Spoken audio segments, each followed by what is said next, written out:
Following Wednesday's protest across Rivers State against plans by local council chairmen to overstay their terms in office, police officers were dispatched to seal off the headquarters of all the 23 local government councils in the state.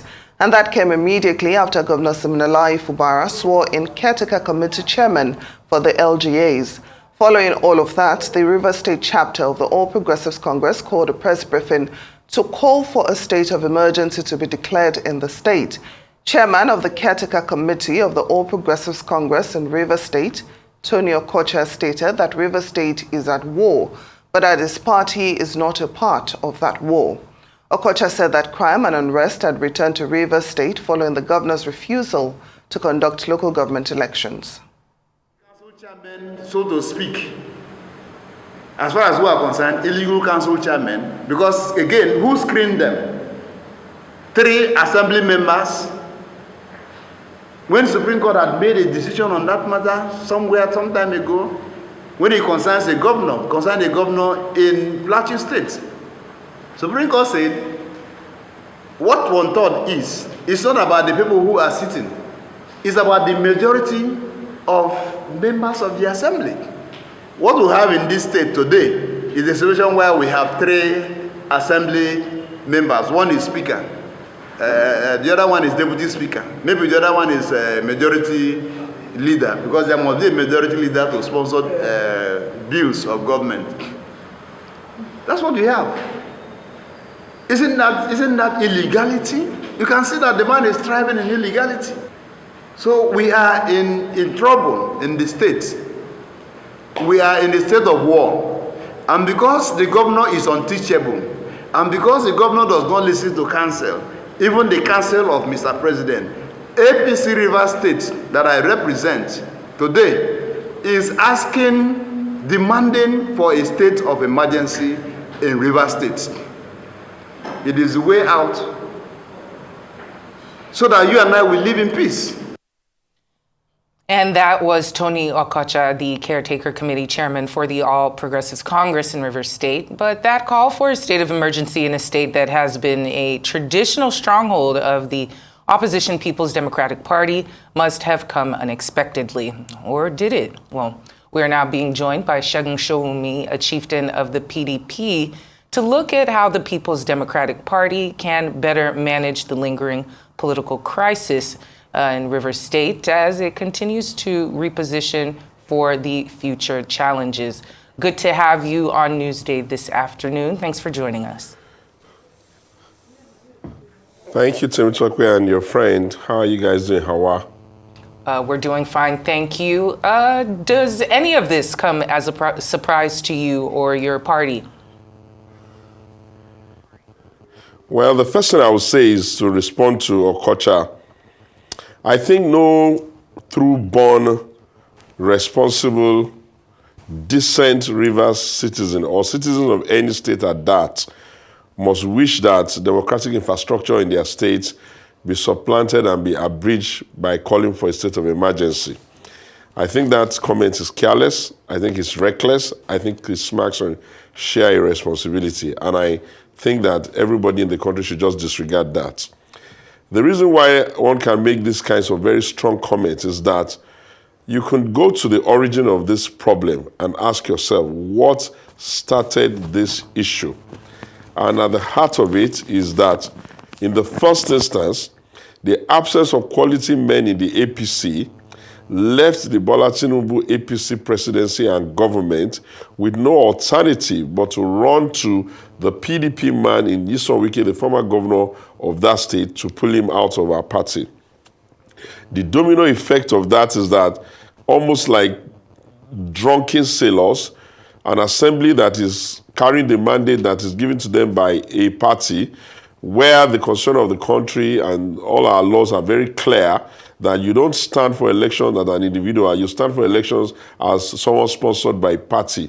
And abracadabra, they sought to be in APC by the campaign and still enjoy the suffrage and the opportunity granted by the PDP. Again, if you look at that, it's still down to the APC. Then you have to now deal with the issue that the governor there has to manage the issues that kind of domino effect will cause. Part of it is that, yes, the president got into it, but in my opinion, he was not firm enough and he was not precise enough in saying, no, this type of behavior won't be tolerated here. Sometimes a leader has to be very firm and a leader has to take a decision that may momentarily even be against his own interest, especially when that interest resembles planning for a future that is even rather early. We then got stuck with an issue where the president was suggesting things by way of a reconciliation. And we as a party, the PDP, we kept monitoring to see whether foreigners were being calmed and whether they were reducing the issues. Unfortunately, some of these issues are also in court. So when an issue is in court, it produces the next challenge. Even if the party wants to do anything hamstrung or very head-on, it cannot supplant the opinion and the wish of the cross. Some of it is even sub judice. Before we say Jack Robinson, we're stuck with a situation where the tenure of local government, which everybody knows in the country, expires at the third year, if not for the APC and the meddlesome activities of people that sit and encourage them in the villa. Why would anybody whose tenure is over not go? It's like saying that the tenure of a governor is over and he says for reasons best known to him or some kind of executive recklessness, he wants to stay beyond longer than he should. In any case, the assumption around federalism in the country is that the matters that come underneath the state, which is local government and stuff, are really being supervised by the governor, the same way a president supervises the country via what's underneath governor. So I don't really understand what the APC is saying. But having said that, I think that we must be clear that after 25 years of democracy, civil rule, whatever it is that is going on in Rivers, everybody in Nigeria should be ashamed of them. We should be all ashamed of ourselves. Countries have done elections. South Africa has just done its own. People are there for inauguration. We don't hear these kinds of childishness going on there. How did we get ourselves here?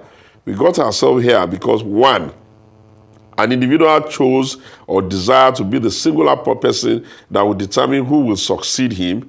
And because of the kinds of politics that he played in that environment, maybe that successor was able to come on board. Now, having gotten your way in bringing your successor, you can't have your way in, you can't come and blame anybody else for whatever action or inaction or behavior or activities or tendencies that your successor is producing. So for everything that is happening there, you still have to go back and blame this on Wike, because Rivers State would have ordinarily metamorphosed into the next stage by itself without unnecessarily strong-arming them. And now that you succeeded, because you were quite an influential governor and you got an influential person that you wanted, you can't be the one now that is, being the masquerade behind. So those who are calling for a state of emergency in Rivers have to understand that they can't.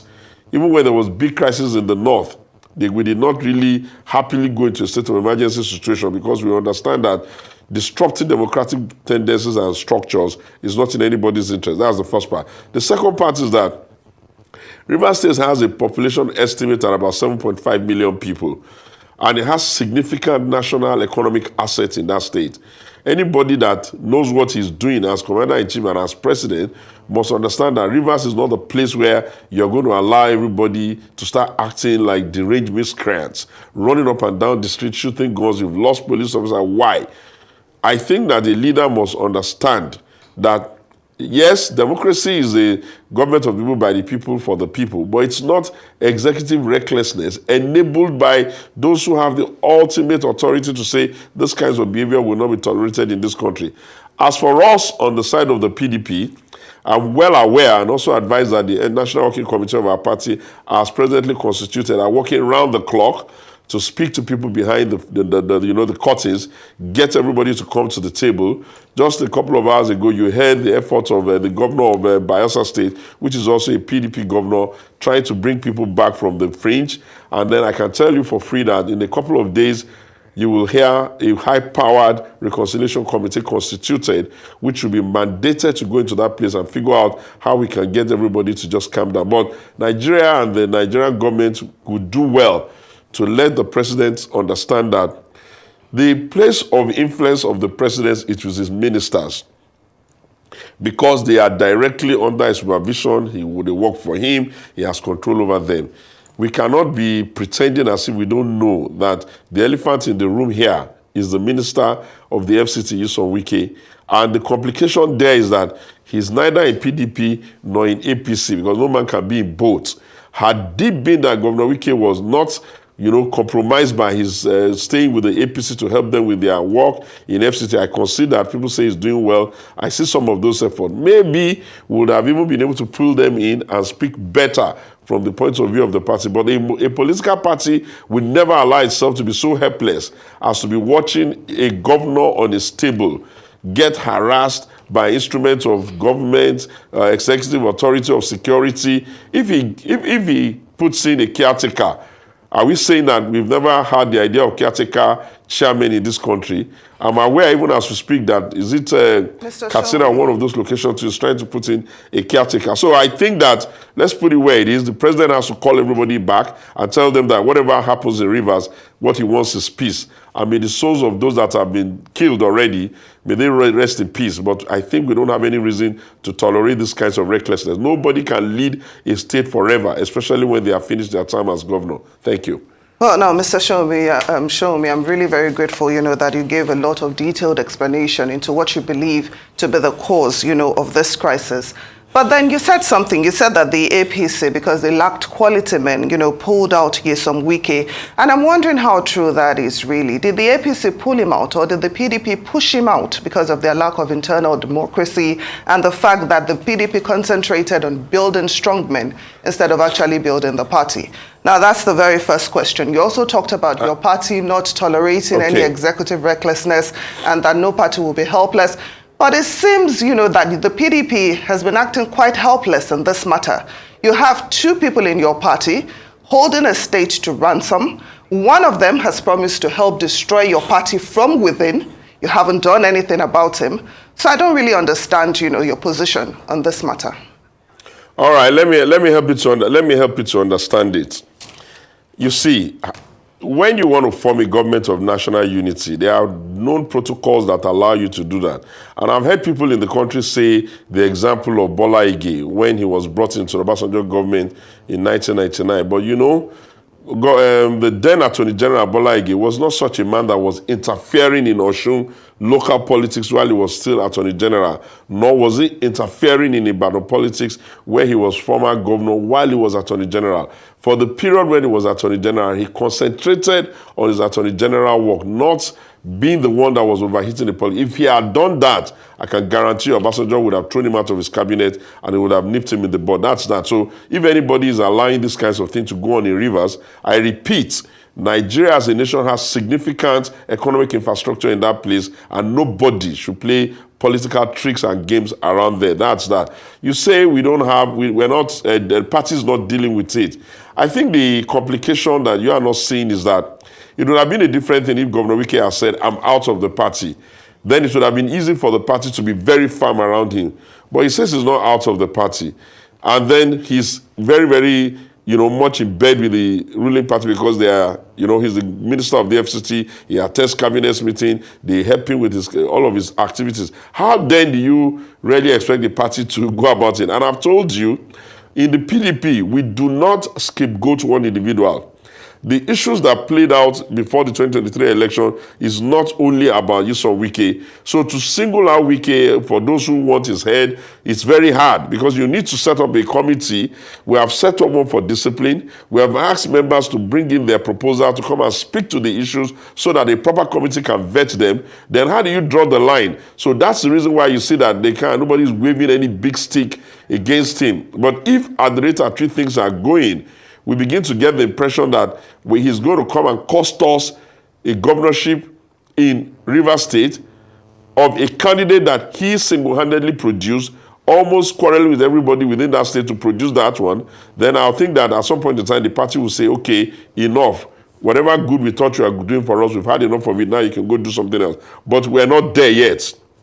Where we are now is that I can conveniently say authoritatively that a very high-powered reconciliation committee made up of significant elders who are experienced, who have the gravitas to get the respect of leaders and also connect to young people will be set up very soon. And among all the places that we'll expect them to help us look into, Rivers will be one of them. And I will want to use those of you in the media who are gouging and encouraging them all to know that There is no law in Nigeria that says that whether you install a successor or not, that you must now be bigger than the environment because you had the privilege and the opportunity of being voted in, and the privilege and the opportunity of also achieving your succession plan.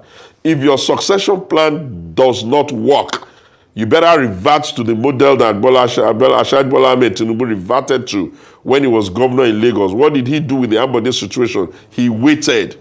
He didn't go destabilizing the place. He didn't start sending local government chairmen to be misbehaving. He didn't tell House of Assembly members to start trying to impeach the governor. He simply waited. And when there was an opportunity for them to reverse and rediscuss whether the man would be supported in the second time, he still didn't stop him from contesting. He simply didn't support him. Those who want to be godfathers, borrowing the lead from what they think happened in Lagos, must understand that you cannot do that kind of thing with a narcissistic tendency, especially when you are bringing and raising psychopaths who will just make everything ugly. And if nobody in the country is brave enough to look them straight in the eye and tell them this is not acceptable, you can be sure that Sowunmi will tell them this is not acceptable. We can't continue like this. It doesn't look pretty. We need peace now. The economy is tanking underneath this. No. Scratch that. The economy is hemorrhaging under them. People are leaving the country every day. Economic players that are respected foreign companies are leaving because the indicators are suggesting that something is not going on right here. And at this material time, we can't be playing with Rivers State because, like I said, we have significant economic infrastructure there. And we have 7.5 million citizens of Rivers State there.